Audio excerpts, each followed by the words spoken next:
गंगा जन्म की कथा भाग 2।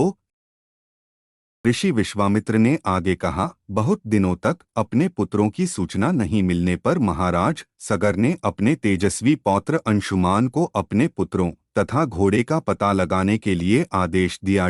वीर अंशुमान शस्त्रास्त्रों से सुसज्जित होकर अपने चाचाओं के द्वारा बनाए गए मार्ग से पाताल की ओर चल पड़ा।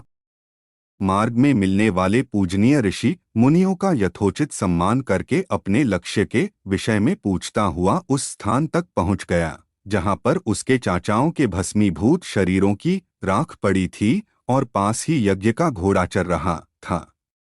अपने चाचाओं के भस्मीभूत शरीरों को देखकर उसे अत्यंत क्षोभ हुआ।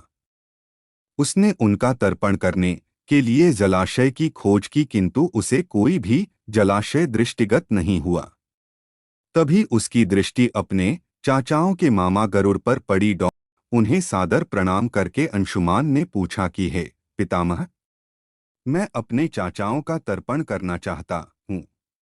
समीप में यदि कोई सरोवर हो तो कृपा करके उसका पता बताइए।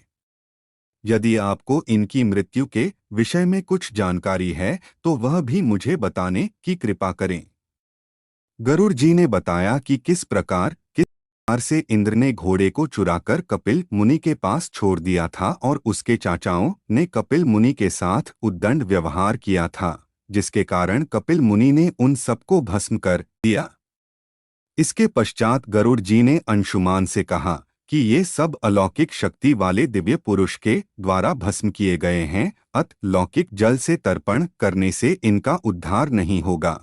केवल हिमालय की ज्येष्ठ पुत्री गंगा के जल से ही तर्पण करने पर में इनका उद्धार संभव है। अब तुम घोड़े को लेकर वापस चले जाओ जिससे कि तुम्हारे पितामह का यज्ञ पूर्ण हो सके। गरुड़ जी की आज्ञानुसार अंशुमान वापस अयोध्या पहुंचे और अपने पितामह को सारा वृत्तांत सुनाया। महाराज सगर ने दुखी मन से यज्ञ पूरा किया। वे अपने पुत्रों के उद्धार करने के लिए गंगा को पृथ्वी पर लाना चाहते थे, पर ऐसा करने के लिए उन्हें कोई भी युक्ति न सूझी। थोड़ा रुककर ऋषि विश्वामित्र कहा, महाराज सगर के देहांत के पश्चात अंशुमान बड़ी न्यायप्रियता के साथ शासन करने लगे।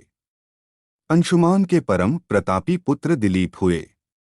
दिलीप के वयस्क हो जाने पर अंशुमान दिलीप को राज्य का भार सौंप कर हिमालय की कंदराओं में जाकर गंगा को प्रसन्न करने के लिए तपस्या करने लगे, किंतु उन्हें सफलता नहीं प्राप्त हो पाई और वे स्वर्ग सिधार गए।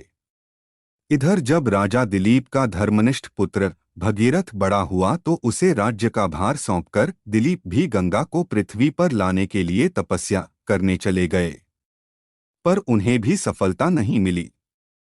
भगीरथ बड़े प्रजावत्सल नरेश थे, किंतु उनकी कोई संतान नहीं हुई।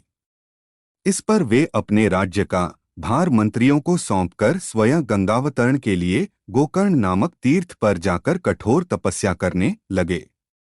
उनकी अभूतपूर्व तपस्या से प्रसन्न होकर ब्रह्मा जी ने उन्हें वर मांगने के लिए कहा। भगीरथ ने ब्रह्मा जी से कहा कि हे प्रभु, यदि आप मुझ पर प्रसन्न हैं तो मुझे यह वर दीजिए कि सगर के पुत्रों हैं को मेरे प्रयत्नों से गंगा का जल प्राप्त हो, जिससे कि उनका उद्धार हो सके। इसके अतिरिक्त मुझे संतान प्राप्ति का भी वर दीजिए ताकि इक्ष्वाकु वंश नष्ट न हो। ब्रह्मा जी ने कहा कि संतान का तेरा मनोरथ शीघ्र ही पूर्ण होगा, किंतु तुम्हारे मांगे गए प्रथम वरदान को देने में कठिनाई यह है कि जब गंगा जी वेग के साथ पृथ्वी पर अवतरित होंगी तो उनके वेग को पृथ्वी संभाल नहीं सकेगी। गंगा जी के वेग को संभालने की क्षमता महादेव जी के अतिरिक्त किसी में भी नहीं है। इसके लिए तुम्हें महादेव जी को प्रसन्न करना होगा। इतना कहकर ब्रह्मा जी अपने लोक को चले गए। भगीरथ ने साहस नहीं छोड़ा। वे 1 वर्ष तक पैर के अंगूठे के सहारे खड़े होकर महादेव जी की तपस्या करते रहे। केवल वायु के अतिरिक्त उन्होंने किसी अन्य वस्तु का भक्षण नहीं किया।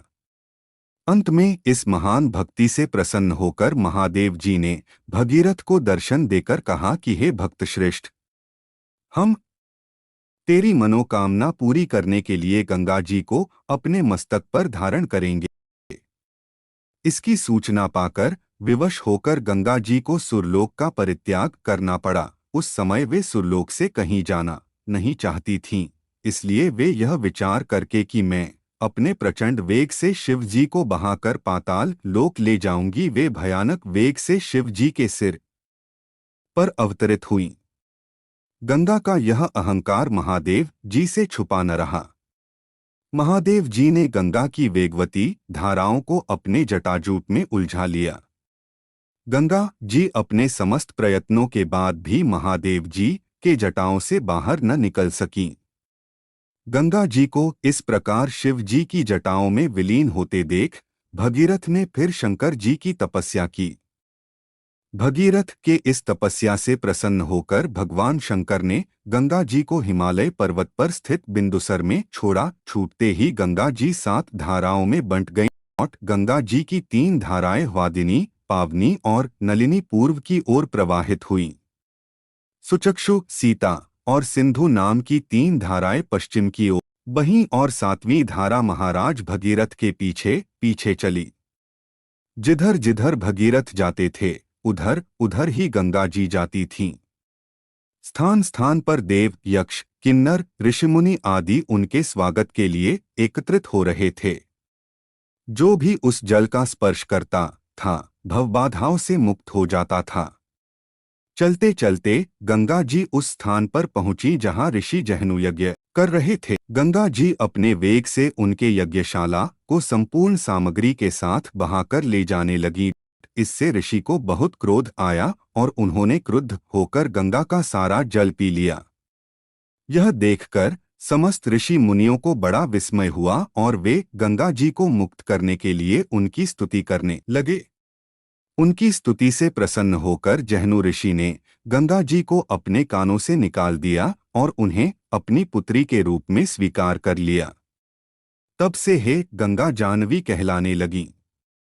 इसके पश्चात वे भगीरथ के पीछे चलते चलते समुद्र तक पहुंच गईं और वहां से सगर के पुत्रों का उद्धार करने के लिए रसातल में चली गईं। उनके जल के स्पर्श से भस्मीभूत हुए सगर के पुत्र निष्पाप होकर स्वर्ग गए। उस दिन से गंगा के 3 नाम हुए, त्रिपथगा, जाह्नवी और भागीरथी।